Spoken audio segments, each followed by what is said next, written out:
Hello, and welcome to the History of Philosophy in India by Janardhan Ganeri and Peter Adamson. Brought to you with the support of the King's College London Philosophy Department and the LMU in Munich. Online at www.historyofphilosophy.net.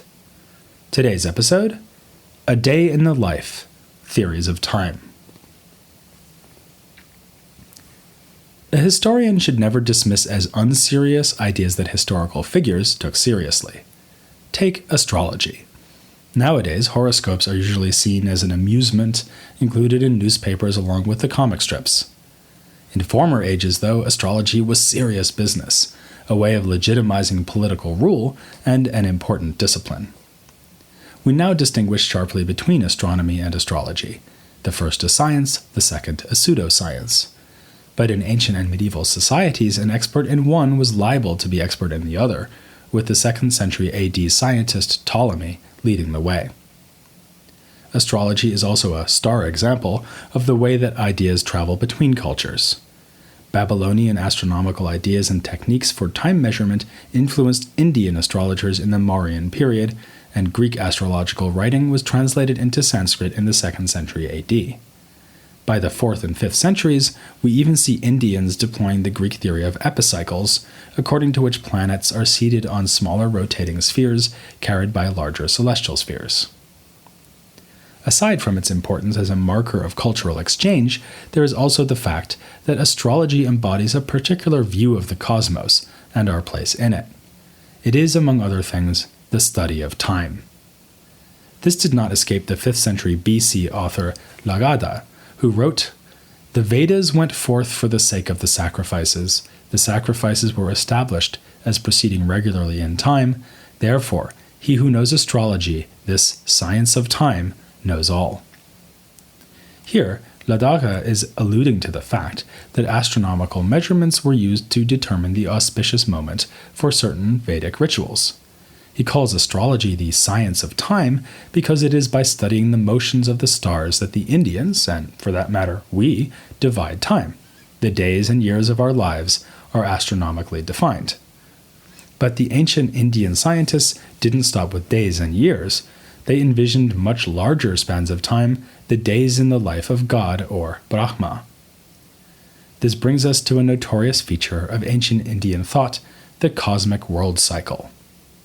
You may have heard terms like kalpa or yuga and have the vague sense that these are extremely long periods of time with which the Indians measured the age of the universe. Kalpa, a word that already appears in the inscriptions of Ashoka with the meaning of a very long time, came to be the name for one Brahma day, which is a very long time indeed. We know that Indian deities needed to be very patient. Just remember Indra waiting 101 years to receive instruction from Prajapati.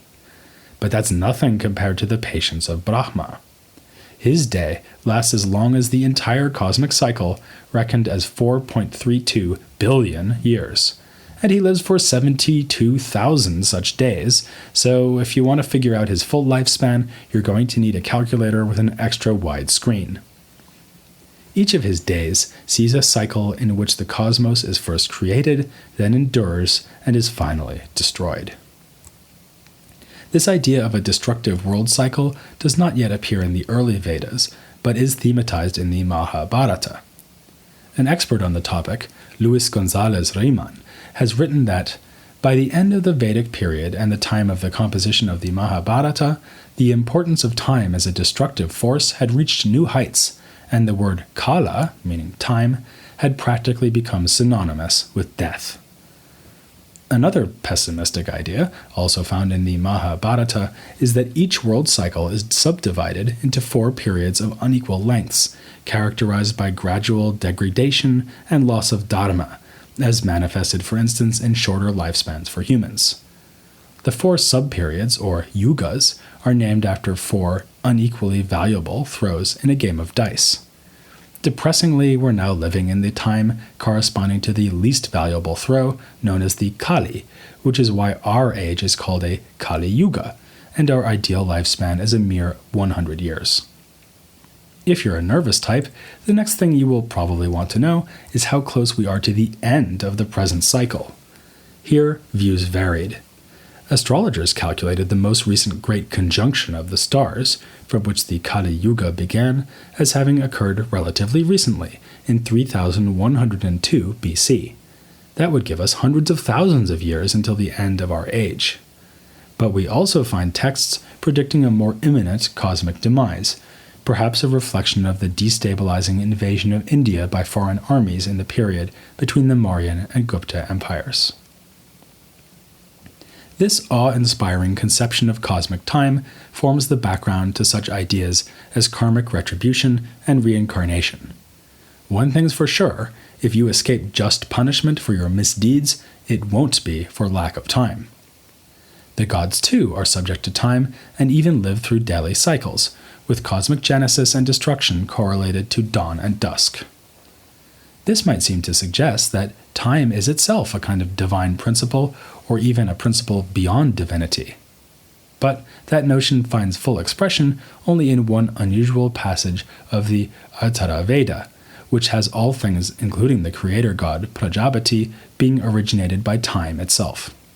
It is not a doctrine that catches on in Vedic literature.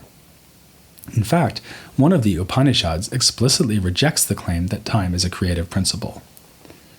The Vedic philosophical tradition goes further still in this metaphysical demotion of time by doubting whether it is real at all. We might expect this in the Vedanta tradition, especially in its Advaita variety, where all things other than Brahman are exposed as illusions. One of the more interesting treatments of time from a broadly Vedanta point of view does not go quite that far. This is a section of the Vakya-Padiya written by the grammarian philosopher Bhartrihari.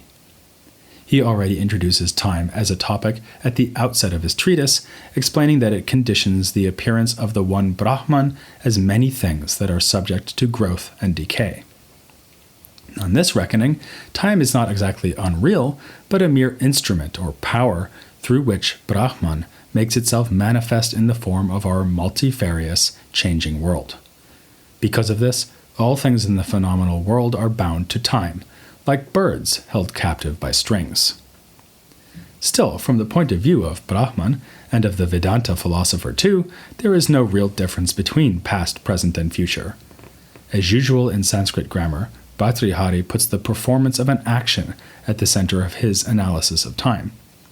When we use the three tenses, this is nothing but an attitude we take towards actions.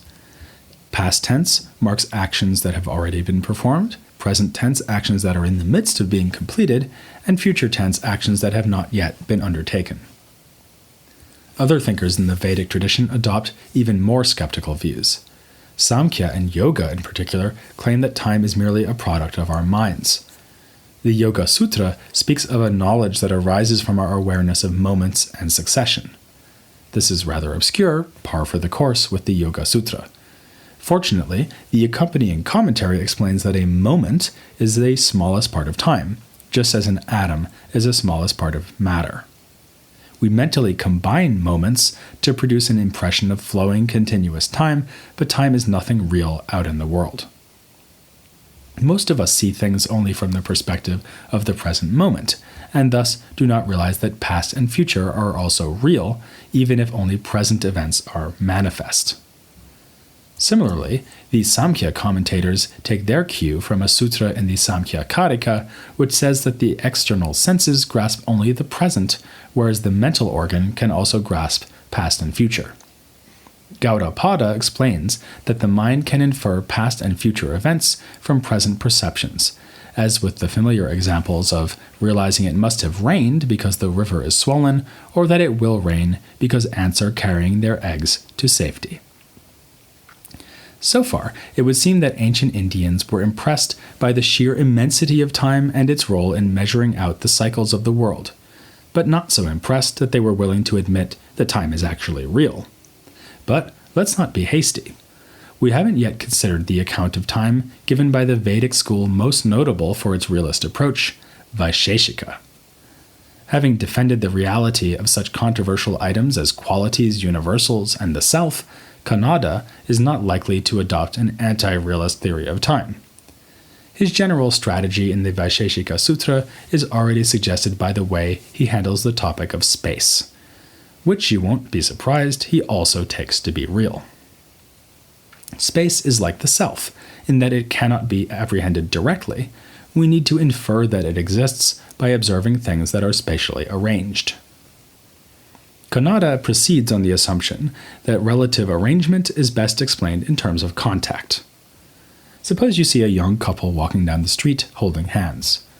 Their relative position is secured by the fact that they are in direct physical contact with one another. The young woman is to the young man's left because he is holding her right hand. But imagine the same couple a few years later, walking down the same street, but now with their child in the middle. The mother is again to the left of the father, despite the fact that she isn't in contact with him. She's holding the child's hand, not the father's. What then determines the relative position of the two parents? The answer, according to Kanada, is still contact. Not the contact between the parents, or indirect contact between the parents via their child, but the contact that both parents have with space. Space provides a framework within which the woman can be to the left of the man. For this answer to make sense, space needs to be the sort of thing that you can indeed contact, which for Kanada means that it needs to be a substance. Not just any substance, but a unique, ubiquitous, and eternal or timeless substance. It is an instrumental cause of every physical effect, with respect to which objects can have two sorts of spatial relations to one another, nearness and farness. It's thanks to the reality of space that we can say, for instance, the mother is to the father's left, or Germany is to the east of the United Kingdom. Given our earlier discussion of the vast extent of time, we might wonder how big space is. Does it have any limits at all, or just extend infinitely in all directions? Kanada's view on this is not entirely clear.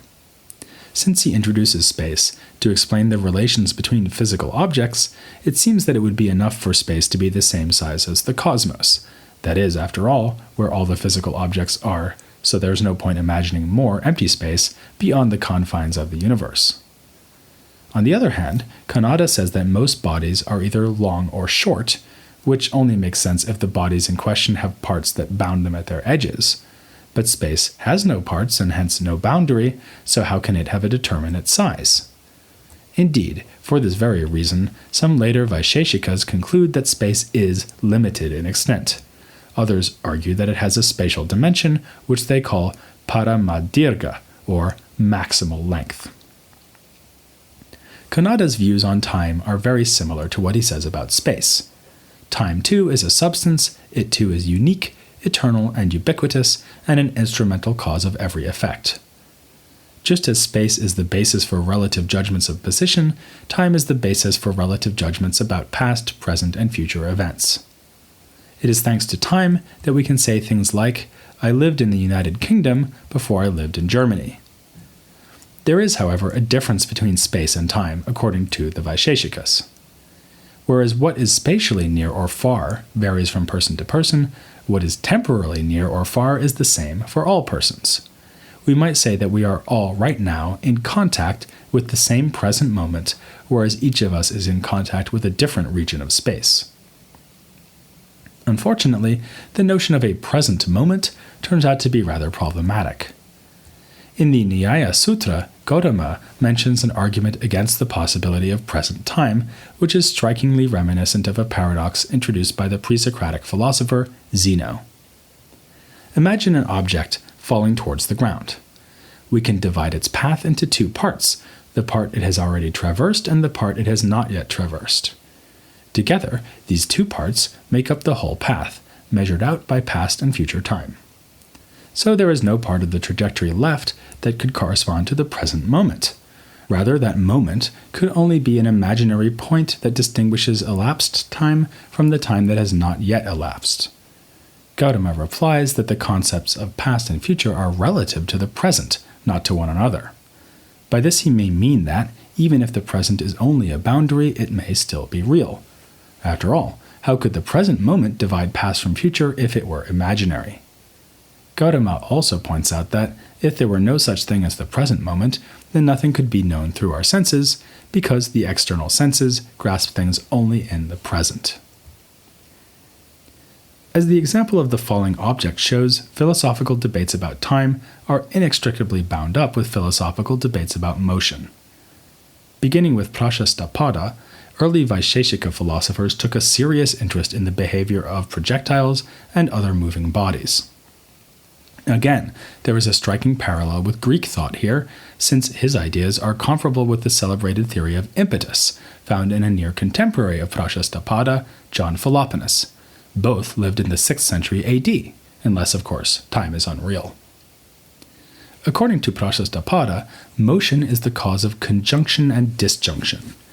It comes in various varieties, each of which is explained by a quality in the bodies that move.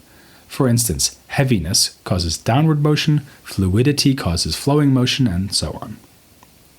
The claim that motions are always caused by qualities and not by other motions is intended to avoid an infinite regress where every motion has to be caused by another previous motion. Prajnastapada also appeals to qualities to explain why motion continues once it has started. In particular, he refers to a quality called vega, impetus, or speed. This is a tendency or disposition of the body comparable to other dispositions like elasticity. Impetus explains why falling things continue to fall, elasticity, why bodies return to their original shape after being stretched or squeezed. Prajnastapada further illustrates his idea of impetus by giving 2 examples, a fruit falling from a tree and a thrown javelin. Before it falls, the fruit is stationary in the branches of a tree. It does have the quality of weight, but this quality is being counteracted by its contact with the tree via its stem. Then the stem breaks. No longer impeded, the fruit's weight can now make it move to a new position. In light of Kanada's discussion of space, we can say that it goes from contacting one part of the substance of space to contacting another part, which is located just below. But the weight only makes the fruit start falling. To explain what happens next, we need to say that at the same moment, there is produced in the fruit an impetus. This causes a further motion downwards and so on for every subsequent time in the fruit's downwards fall. It's the fact that weight initiates motion, but then has no further effect, that encourages us to translate vega as impetus. It should not be confused with the idea of inertia.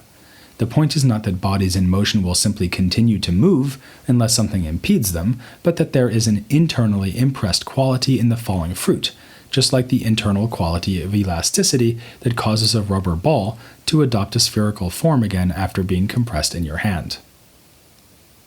Prajnastapada's second example of the javelin is interesting because it involves something moving despite its weight, whereas the fruit moved because of its weight.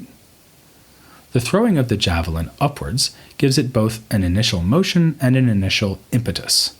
This impetus counteracts the javelin's weight so that it is able to continue traveling upwards.